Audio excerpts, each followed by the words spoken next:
अभ्यास परीक्षा। इस परीक्षा के तहत लकी को अग्रवाल खानदान में उसके नाम की जमीन और जायदाद पर तभी हक मिलने वाला था जब वो इस परीक्षा को पास कर लेता। अचानक से उसे याद आया कि वो गरीब नहीं था, बल्कि गरीब होने की परीक्षा दे रहा था। हालांकि परीक्षा देते देते उसे 8 बरस हो चुके थे, इसलिए उसे एहसास होने लगा था कि वो कभी परीक्षा को पास ही नहीं कर पाएगा और हमेशा हमेशा के लिए गरीब ही रह जाएगा। अच्छा हुआ चली गई, अब मिलना कभी।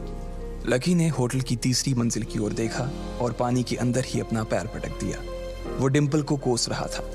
उसने अपनी मोटरसाइकिल उठाई और फिर से चमन मेडिकल स्टोर जाने के लिए मुड़ने लगा। अगले दिन जब लकी की आंख खुली तो वो सीधा उठा और तैयार होकर शहर के सबसे बड़े बैंक न्यू सिटी बैंक पहुंच गया।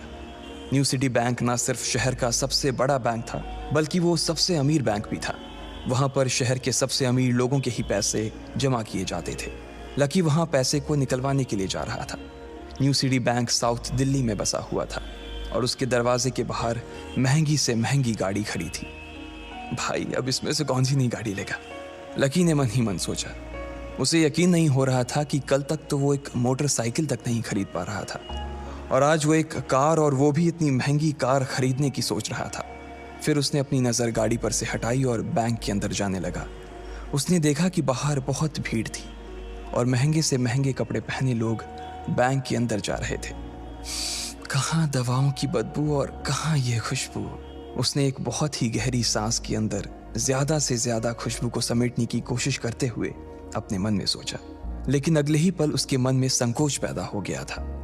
रातों रात लकी की किस्मत तो बदल गई थी, लेकिन उसके कपड़े नहीं बदल पाए थे।